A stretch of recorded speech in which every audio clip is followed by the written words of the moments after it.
So how does Dizzy ride, guys? Not bad. Sits on the road pretty well.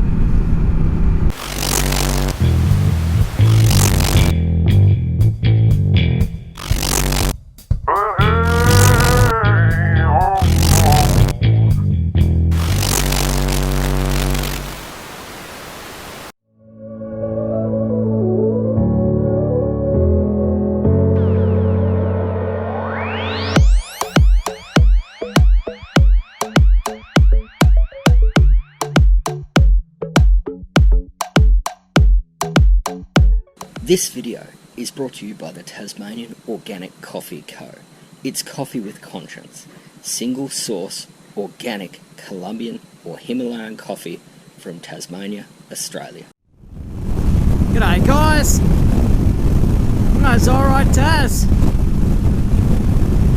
And this is Dizzy, my 1998 XVS650. The latest project bike for the iRide Taz channel. I was looking for another project bike. I love Yamaha cruisers. And so I thought, what better than an XVS650? Very, very popular bike here in Australia and a number of other countries. Really strong aftermarket scene, strong modification scene, lots of Facebook groups as a brain's trust of information.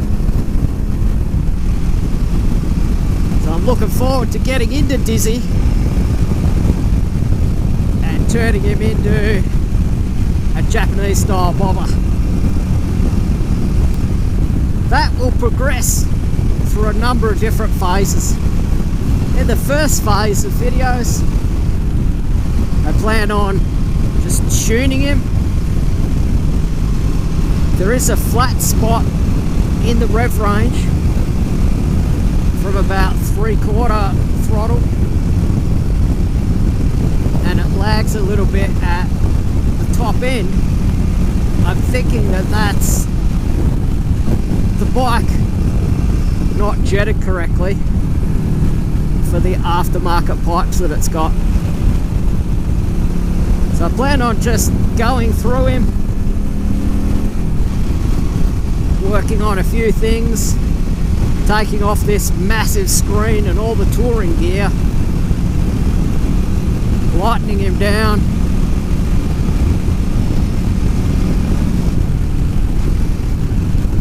bringing him back to a little bit of a stock look with the dresser guards,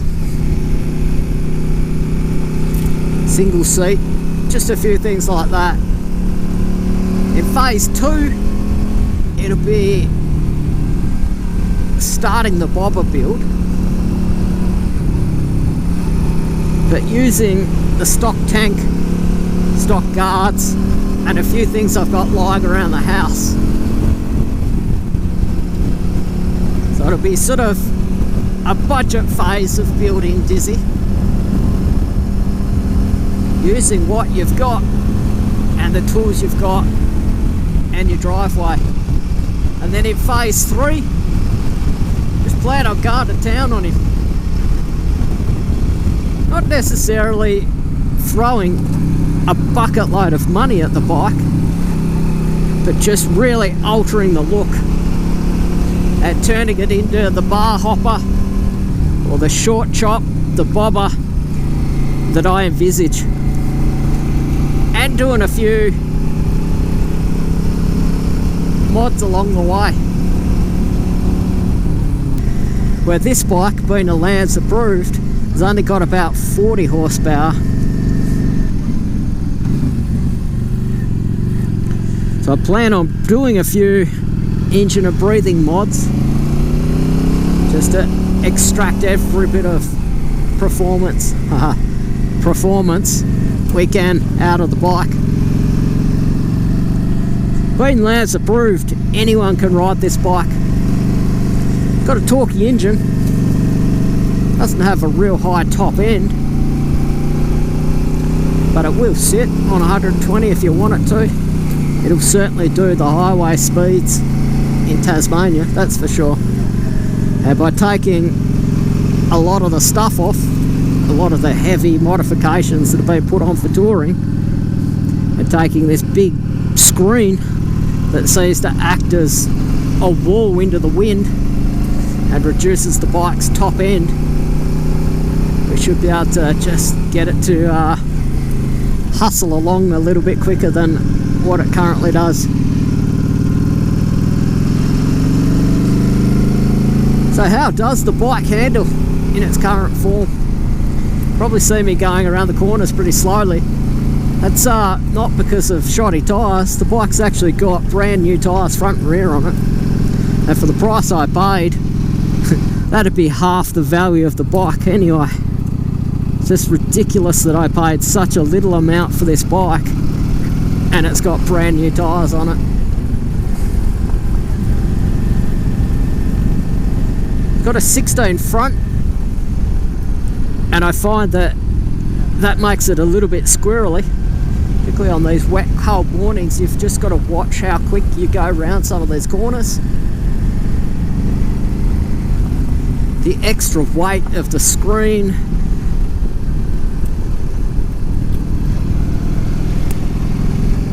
and the grip warmers, the Oxford handle grip warmers, just makes it, and the really wide handlebars just makes it a little bit squirrely.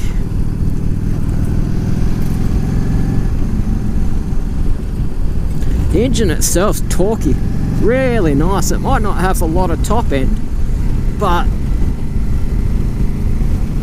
it's no sport bike anyway.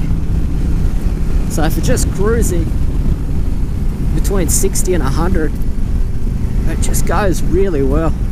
It'd be a perfect bike for someone in an urban environment that can do highway speeds if you want it to. I personally wouldn't have chosen it as a touring bike. It just doesn't quite have enough grunt to effortlessly lope along on the highways and push the air with the big screen, etc. I personally think an 1100 would be a better choice, or an XVS950 if you're after something newer. But I'm not disappointed with the motorcycle at all. It's certainly a step up power wise from, say, the 250 and even the Royal Enfield 500. The bike has shaft drive. It's nice and smooth. A lot less maintenance in a shaft drive. The only downer is that you lose that classic chain look, and also you lose the tunability of a bike that's got sprockets and chain.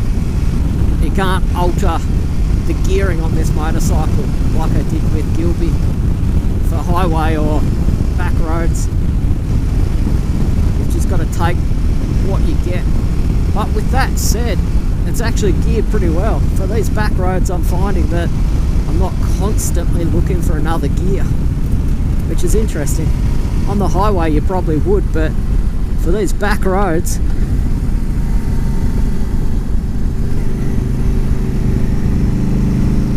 the torque pulls you through quite nicely. These bikes are designed to rev a little bit more than, say, a Harley, and it does like to be revved a little bit more than even the 1100. It's a 5-speed. At 5th is sort of like an overdrive. It does have the torque to pull, but I find it pulls a lot better and it's a lot more responsive on these back roads in 4th rather than 5th.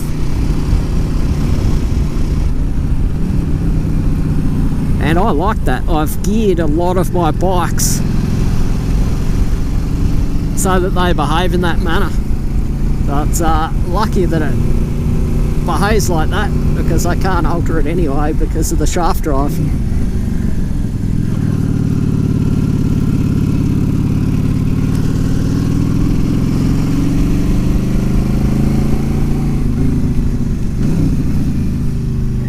bike's got heated grips.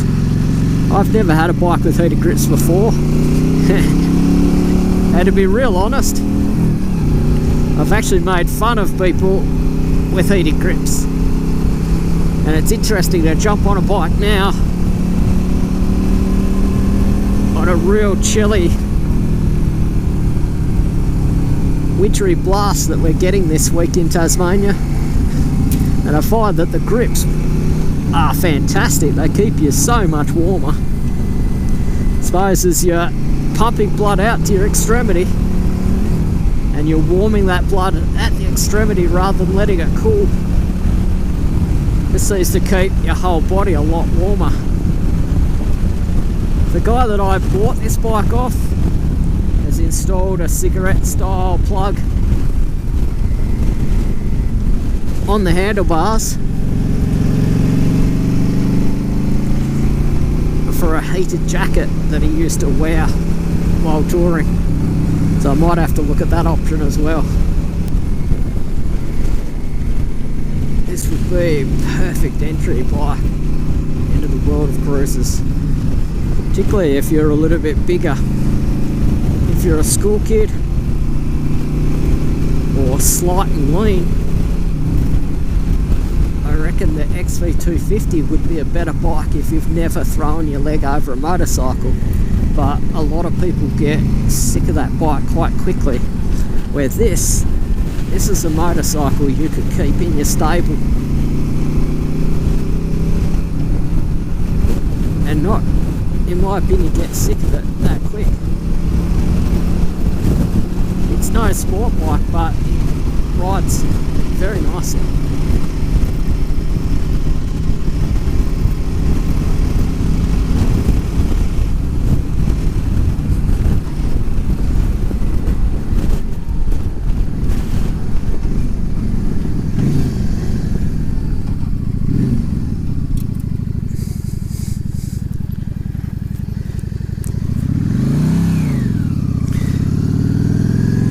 Like all Yamaha cruisers, it's got a very small friction bite point when you let the clutch out. When you're used to it, I like that a lot. It gives you a lot of clutch control. But if this was the first bike that you'd ridden, I imagine you'd stall it a bit because of it.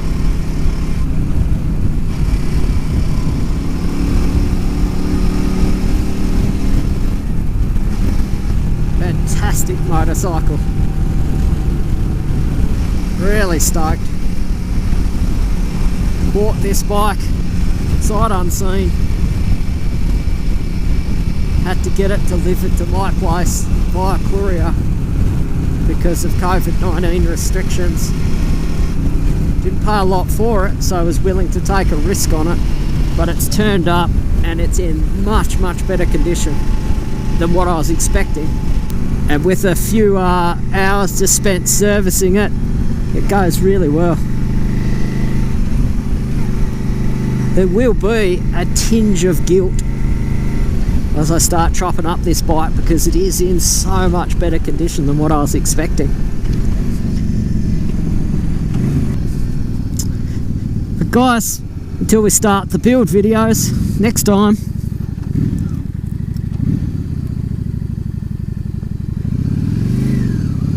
my name's Alright Daz. I'm out.